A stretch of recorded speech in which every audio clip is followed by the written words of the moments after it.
Han sido muchas semanas de trabajo desde el pasado mes de marzo y bueno, semanas muy duras en estos últimos fines de semana en el interior, dando a conocer el plan de gobierno del Partido Movimiento Semilla.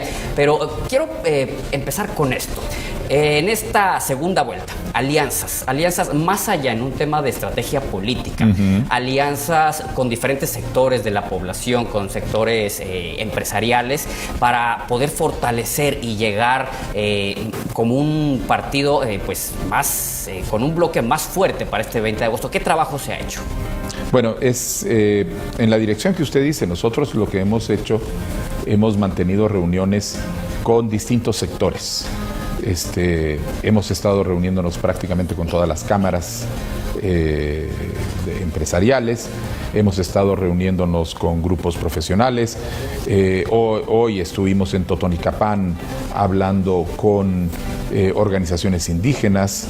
Es decir, tenemos contactos con una gama de sectores sociales, precisamente porque lo que estamos haciendo es invitándolos a que se incorporen a este proyecto. No nos gusta hablar de alianzas porque normalmente entre primera y segunda vuelta, cuando uno habla de alianzas, habla de las transacciones que se hicieron entre un partido y otro para dar, y nosotros lo que estamos haciendo es hablando con la población en general. De hecho, el día de ayer nosotros hicimos sacamos un mensaje público, una carta pública a los alcaldes electos, diciendo que nosotros íbamos a trabajar con los alcaldes electos independientemente de cuál es el partido por el que quedaron electos, independientemente de la posición que tomen en esta segunda vuelta, porque ellos tienen un mandato popular para dirigir las municipalidades. Nosotros tendremos uno para dirigir el país, y desde esa perspectiva lo que nos toca es colaborar en bien de la población. En vez de tratar de ir a negociar arreglos con grupos y pidiéndoles: si ustedes me apoyan, yo los voy a apoyar, nosotros eso lo que crea es una división entre a quienes se apoya y a quienes no se apoya. Y nosotros vamos a apoyar a todos los alcaldes electos y vamos a trabajar con ellos. Doctor, en cuanto a estas reuniones con todos estos sectores, las cámaras que usted bien lo menciona, ¿cuáles son este común denominador, estas necesidades, estas preocupaciones que ustedes encuentran? Bueno, yo creo que todo el mundo tiene dos preocupaciones. La primera es terminar con este estado de corrupción que nos lo ha dicho un empresario de la construcción, que ahorita ya se convirtió en una extorsión hacia su sector inclusive. Y la segunda es sentir que el país trabaja, que las cosas están funcionando. Y por eso nosotros lo que decimos es que nuestra principal tarea es recuperar instituciones, librar a las instituciones del abrazo de la corrupción. Luego tenemos que poner a multiplicar, a hacer crecer la economía del país, porque necesitamos que el pastel que tenemos sea más grande para que la gente pueda tener mayor beneficio, mayor bienestar. Y tenemos que empezar a sentar las bases para que el Estado guatemalteco empiece a resolver los problemas históricos que tenemos con temas como educación, como salud, o sea, todos los temas de falta de maestros, de desabastecimiento de medicinas, falta de carreteras, que sabemos que no los vamos a resolver en 4 años, pero que como sociedad tenemos todos que converger alrededor de un esfuerzo para ir saliendo adelante. Doctor Arévalo, Guatemala tiene que ser un país con las puertas abiertas al mundo en el tema de atracción de inversiones, buscando la generación de empleos, la prosperidad incluyente. Efectivamente. ¿Cómo poder trabajar desde su trinchera, desde el Poder Ejecutivo, para que el guatemalteco tenga estas oportunidades? Hablando también en un tema del salario mínimo, ¿qué es lo que se estará haciendo para que el guatemalteco tenga esas posibilidades de vivir mejor? Bueno, nosotros tenemos claro, como le decía, que uno de los pilares centrales tiene que ser lograr que la economía se desarrolle y crezca y que la productividad se amplíe en Guatemala. Y esto es algo que tienen que hacer los actores económicos, y de los actores económicos hay grandes, medianos y pequeños. Alguien que tiene una tienda es un pequeño actor. Alguien que tiene un par de talleres es un actor mediano. Y el crecimiento y el desarrollo de cada uno de ellos es importante porque ya puestos todos juntos, esto implica ese desarrollo general y nacional que lo que va a dar es empleo. Empleo, empleo y más empleo. Nosotros necesitamos multiplicar las fuentes de empleo. Nosotros como Estado vamos a utilizar la inversión pública en proyectos de infraestructura, en caminos, en puestos de salud, en proyectos de riego. Son proyectos en donde nosotros vamos a utilizar esta inversión porque además de generar empleo, van a dejar el capital físico con el que se puede seguir desarrollando el país. Pero sabemos que al lado de lo que puede hacer el gobierno con estas inversiones, se necesitan inversiones privadas, nacionales e internacionales, para que vayan ampliando esta economía, vayan estableciendo más negocios, vayan creando más empleo y el país vaya saliendo adelante por esa doble condición. Y nosotros como gobierno además estamos asumiendo el compromiso de apoyar a ese pequeño y mediano empresario y tenemos proyectos muy concretos de líneas de crédito a tasas realmente muy bajas, del 5%. Tenemos paquetes de información para lograr que la tasa de éxito de los emprendimientos de los nuevos emprendedores sean mucho mayores a las que existen ahora. Tenemos fondos de inversión para que empresarios que desean multiplicar o mecanizar o automatizar o de alguna manera introducir tecnología en su emprendimiento puedan hacerlo con dinero público para que esto permita que la economía crezca. Es decir, vamos a hacerlo con esa misma lógica de lograr que todo el mundo converja alrededor de la creación de más empleo. Doctor, de los poco más de 9.300.000 guatemaltecos que están en el padrón electoral, muchos son jóvenes, y hay confianza de este sector en el partido Movimiento Semilla, y cómo se va a trabajar para que estos jóvenes tengan una oportunidad de empleo ante lo que podría ser una falta de experiencia y por supuesto que no se vean obligados a dejar su país en una migración irregular. Lo que usted dice es fundamental. Nosotros somos hoy un país en donde 1 de cada 5 guatemaltecos vivos hoy está en los Estados Unidos, guatemaltecos y guatemaltecas, el 20% aproximadamente de la población. Y una población que se ha ido porque no se les ofrece futuro. Nosotros nos hemos encontrado con que precisamente ha sido la juventud, el grupo que ha captado de una manera muy entusiasta, muy genuina y muy esperanzadora la propuesta nuestra de transformar el país, de dejar de lado el estado de corrupción, de empezar a salir a crear instituciones sólidas, a crear un país viable y un país justo y solidario para todos. Y eso lo hemos constatado en las giras que estamos dando alrededor del país. Y siempre nos preguntan lo que usted dice, siempre nos preguntan, pero necesitamos empleo. Vamos a querer dónde emplearnos.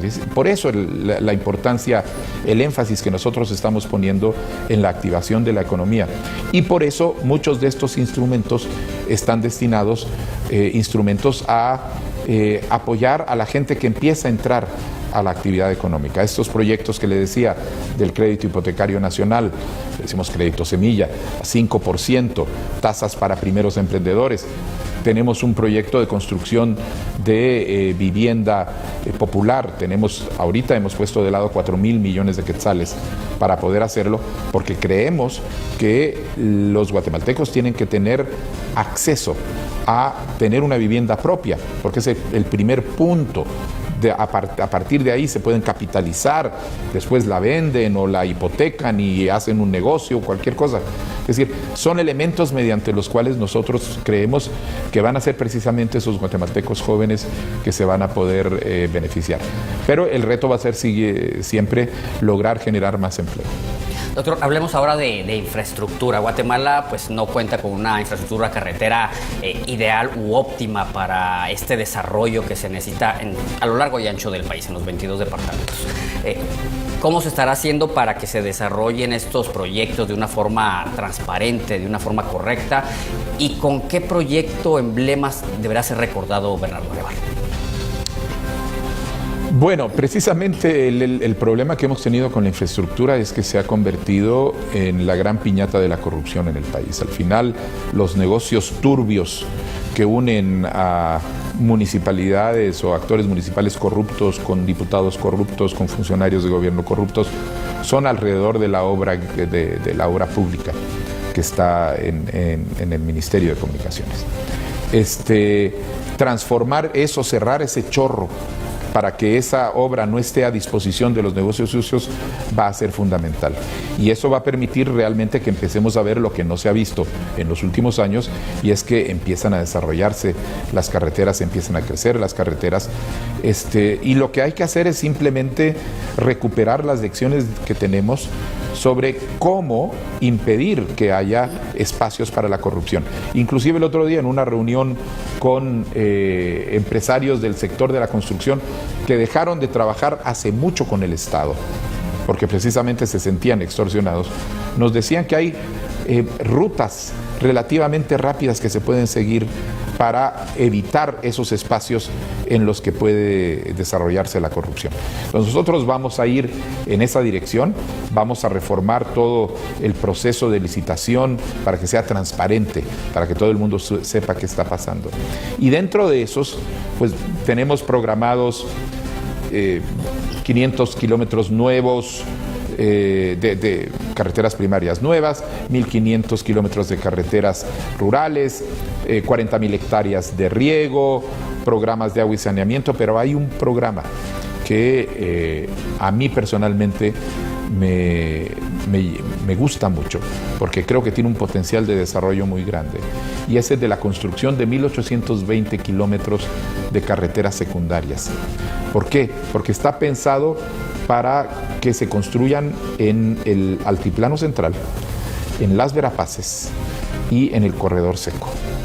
Van a conectar microrregiones productivas, y lo que van a hacer es van a crear un sistema de circulación como venas, que va a conectar a todas estas regiones para empezar a hacer que la economía llegue. Esas son regiones del país que hoy están abandonadas.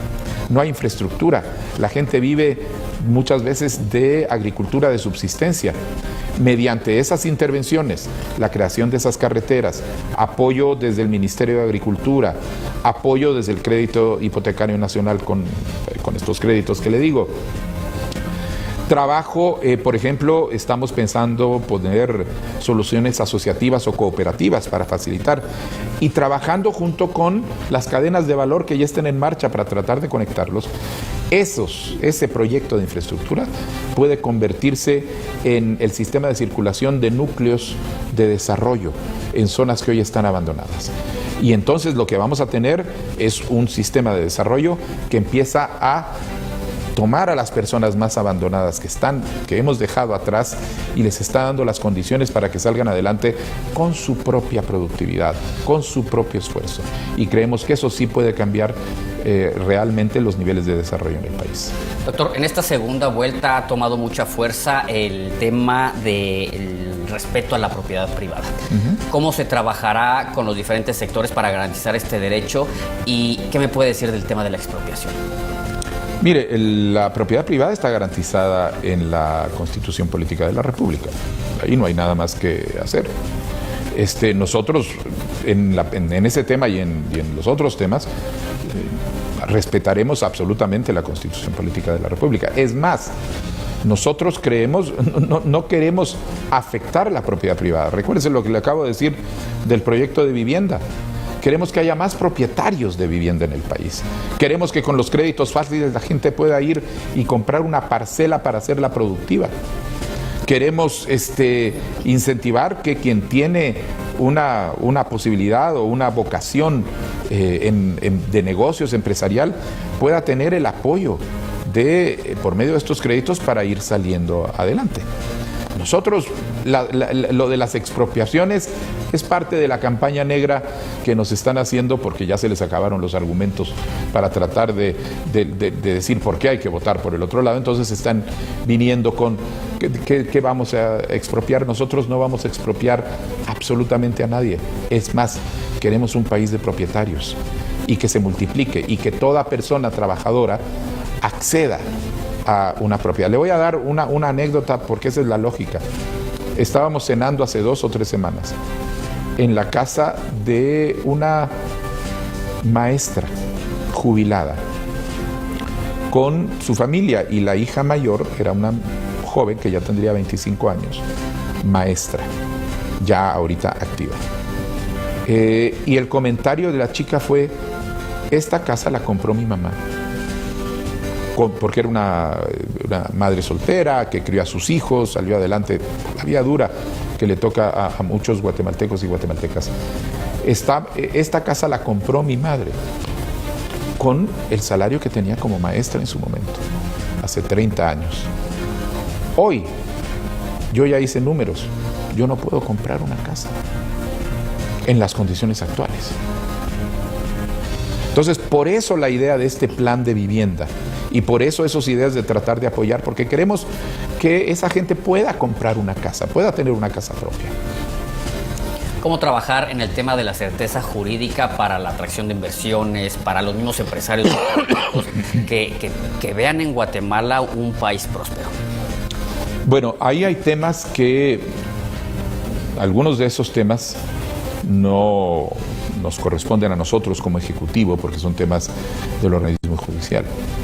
Pero lo que va a terminar en nuestro gobierno es la presión sobre el organismo judicial para ajustar decisiones jurídicas a intereses políticos o económicos de uno u otro tema. La certeza jurídica existe cuando el sistema legal opera irrespectivamente de quién es la persona y cuáles son sus conexiones políticas, sino a partir de los méritos de cada uno de los casos. Y ese es uno de los problemas que tenemos ahora, porque tenemos un país sin certeza jurídica y es muy difícil convencer a capital internacional serio que venga a instalarse a un país en donde va a depender de un político de turno para que le dé o no un permiso, y si después ese político, que tal vez era un ministro, cambia y viene otro ministro, el nuevo va a querer que le unten la mano, y si viene un nuevo gobierno va a estar dependiendo de que con ese nuevo gobierno hay una buena relación, porque si no le puede quitar, qué sé yo, la concesión, el privilegio, y se lo da a alguien más. En esas condiciones no va a venir el capital internacional. La certeza jurídica es fundamental y pasa por borrar a la corrupción de la fórmula de gobierno. En otro tema, si mal no recuerdo, fue el pasado 8 de mayo que tuvimos la primera entrevista aquí en TV Azteca con usted.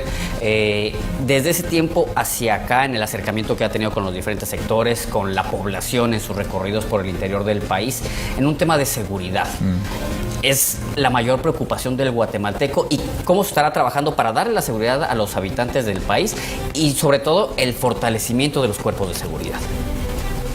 No sé si es la mayor, pero siempre está presente. Y en algunos casos, estuvimos en Escuintla la semana pasada, y ahí la gente sí, efectivamente, tienen un problema de seguridad, tasas de violencia enormes. Y lo que hay que hacer es reformar el sistema para que funcione claramente. Pero yo siempre recuerdo un tema: la seguridad nunca va a funcionar bien cuando las autoridades son corruptas. Porque cuando las autoridades son corruptibles y del otro lado uno tiene a criminales, a narcotraficantes, a crimen organizado o a bandas, etcétera, la corruptibilidad de las autoridades hace muy fácil que el crimen penetre y haga que las instituciones no funcionen. Por eso es muy importante eliminar la corrupción de las instituciones y a partir de ahí empezar a hacer un proceso de reconstrucción, recuperación de las instituciones. Nosotros, por ejemplo, tenemos muy claro que necesitamos recuperar, que el Estado, que el guatemalteco recupere el control de las calles y de barrios donde han perdido el control, o el control de áreas completas del territorio nacional donde son bandas de narcotráficos o otro tipo de bandas organizadas las que controlan. Para eso necesitamos policías más capaces, mejor entrenados, mejor equipados, en condiciones dignas de trabajo, con el respaldo público adecuado, y más. Nosotros por eso vamos a contratar 12,000 nuevos policías en 4 años. Y con esos policías entonces uno puede, a partir de una estrategia, recuperar y quitarle el control a los criminales de los barrios, en el caso de maras, o a los narcotraficantes del país. El caso de los narcotraficantes tiene que ser hecho con el ejército. Necesitamos hacer un redespliegue de fuerzas para que el ejército cumpla efectivamente con la función de interdicción de fronteras, para evitar que haya penetración por aire, por mar o por tierra de este tipo de tráficos y lograr que sea el Estado el que tiene control de esas partes en el Petén donde está en control de los narcotraficantes. Eso lo podemos corregir. Y se hace precisamente invirtiendo en esas instituciones y logrando que se modernicen, que se desarrollen, pero sobre todo limpiándolas de la corrupción. Doctor, el pasado 25 de junio, 17.3% de los guatemaltecos hicieron valer su derecho a través del voto nulo. Sumando el abstencionismo, nos da una cifra muy alta de descontento, de decepción, de desconfianza. ¿Qué es lo que se va a hacer para volver a ganarse la confianza del guatemalteco a través del trabajo en el Poder Ejecutivo en caso de usted llegar a ganar las elecciones del próximo 20 de agosto, para que el guatemalteco vuelva a confiar en sus autoridades? Bueno, lo primero es, nosotros estamos hablando muy claramente con quienes votaron nulo, por ejemplo, porque sabemos que es un voto de protesta de quienes no creían que se pudiera salir de esta situación por medio de este proceso electoral, y entonces estaban intentando lograr que se cayera. Pero nosotros hemos llegado a segunda vuelta, nosotros somos precisamente un partido que lo que tiene es una intención de ir totalmente en contra de este sistema de corrupción que tenemos ahora. Entonces estamos invitándolos a confiarnos en nosotros. Pero lo que usted dice es después del 14 de enero, y eso es lo fundamental. Guatemala como país no va a poder salir adelante si la población no recupera la confianza en sus instituciones públicas. Y hoy no tienen confianza en las instituciones públicas porque las instituciones públicas no le sirven a la población, le sirven a los corruptos, sirven para generar impunidad, corrupción y para poner las instituciones al servicio de quienes tienen interés en manejar esas monedas de curso. Pero no hay salud, no hay educación, no hay carreteras, no hay asistencia nutricional, es decir, en cada área del desarrollo. Tristemente, los índices de pobreza, por ejemplo, en Guatemala, van para atrás y 6 de cada 10 guatemaltecos viven debajo de la línea de pobreza.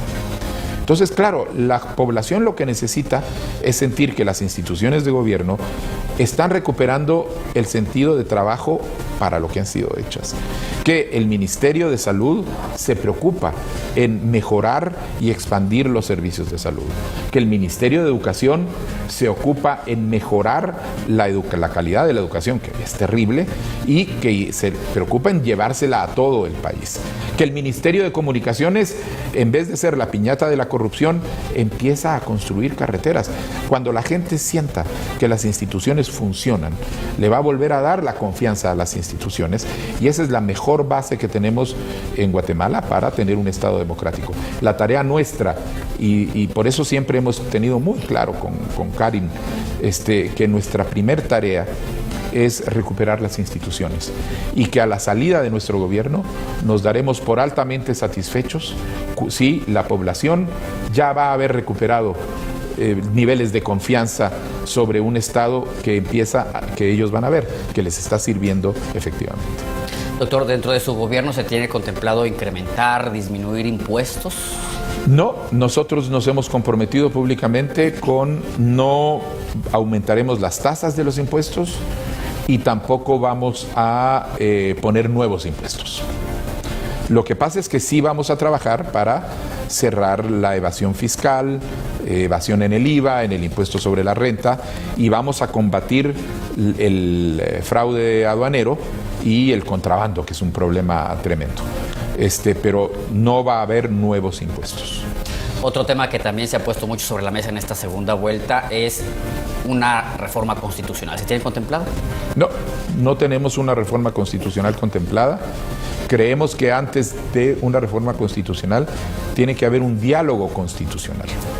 Un diálogo constitucional quiere decir que los guatemaltecos tenemos que poner ciertos temas sobre la mesa, algunos inclusive como deudas que tenemos con la propia Constitución, que nunca hemos hecho. La Constitución nos mandata para que tengamos una ley de aguas, nunca la hemos hecho.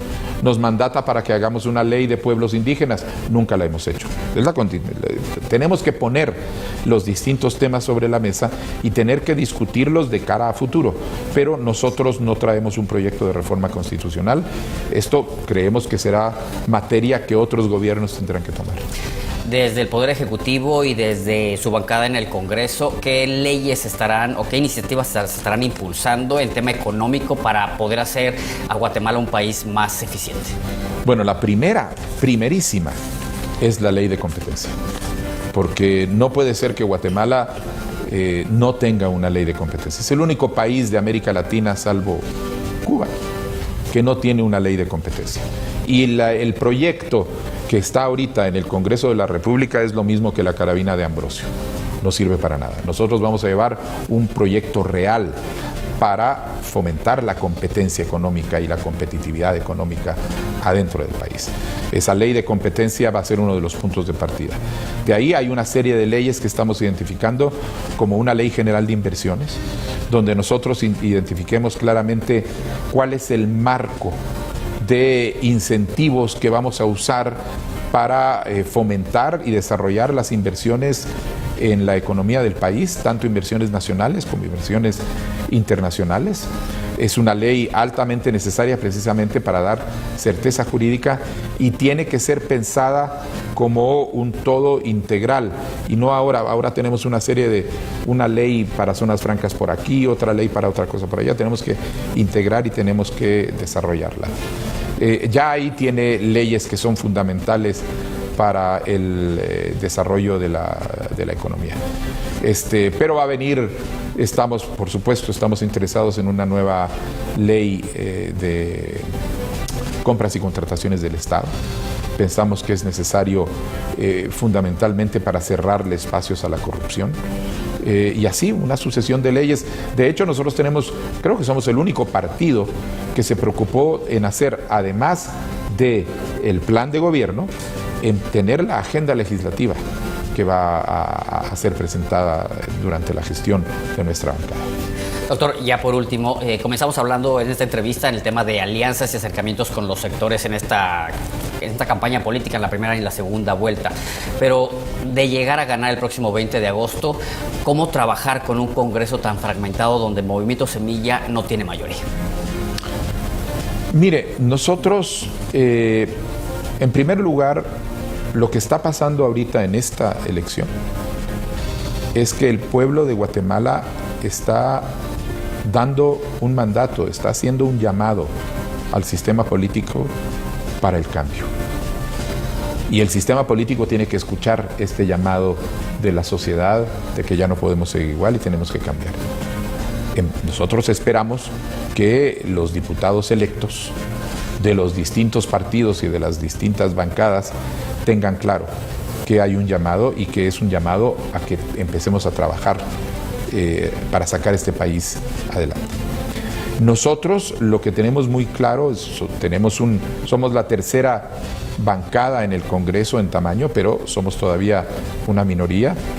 Nosotros tenemos claro y vamos a invitar a las distintas bancadas, a los distintos diputados y diputadas, a que se sumen a este esfuerzo, no a través de hacer alianzas de bloque alrededor de ciertos principios, sino alrededor de piezas de legislación concretas. Vamos a primero intentar construir una agenda de consenso del Congreso de la República que permita identificar leyes que son necesarias y en las que todos nos poner de acuerdo. Y hay leyes que son fundamentales. ¿Cómo puede ser que no terminemos de aprobar, por ejemplo, la ley de donación de órganos? Que es una ley que está lista, solo falta la última lectura y la dejamos ahí. Bueno, podemos hacer una agenda y luego hacer consensos alrededor de cada una de esas leyes. Y eso va a generar un proceso de trabajo que va de alguna manera a mitigar el hecho de que pues, nosotros no tenemos una mayoría dentro del Congreso. En tercer lugar, nosotros tenemos muy claro que Lo que está pasando es que la población guatemalteca está asumiendo también un papel, un rol político que no había sido manifestado ni ejercido de esta manera en los últimos años. Nosotros vamos a hacer con el proceso legislativo, hay piezas de legislación que van a ser sometidas a una discusión con la sociedad, no exclusivamente dentro del Congreso, entre los partidos, sino que va a ser puesta en discusiones con sectores sociales. La ley de competencia, por ejemplo. Esa es una ley que nosotros vamos a llevar una propuesta muy bien hecha, pero puede ser puesta a discusión. La ley general de inversiones, es decir, creemos que es necesario que la sociedad empiece a involucrarse, los sectores sociales, en el proceso de legislación y discusión de las leyes. Y eso va, de alguna manera, a complementar la relación de fuerzas que existe, porque va a crear un peso hacia el consenso constructivo que tiene que existir en el Congreso. Y finalmente, nosotros, en el caso de que por alguna razón no se logre avanzar en aprobación de ciertas leyes con el Congreso, nosotros tenemos, en términos de nuestro plan de gobierno, la claridad de que lo que no podamos hacer con el Congreso de la República, haremos dentro de las competencias que nos cabe como Poder Ejecutivo, llevar adelante las acciones y las actividades, aunque no tengamos el alcance que podríamos tener si los hiciéramos en el marco de una legislación, institucionalización, etc. Pero nosotros no vamos a permitir que una relación que no funcione bien con el Congreso de la República pare el funcionamiento del Ejecutivo y evite que los productos que estamos ofreciendo lleguen a la población. Doctor Bernardo Arévalo, candidato a la presidencia por el Partido Movimiento Semilla, muchísimas gracias. Muchas 9 gracias. días de campaña, seguiremos de cerca sus pasos. Muchas gracias. Muy bien, nosotros vamos a una pausa comercial, regresamos con más noticias.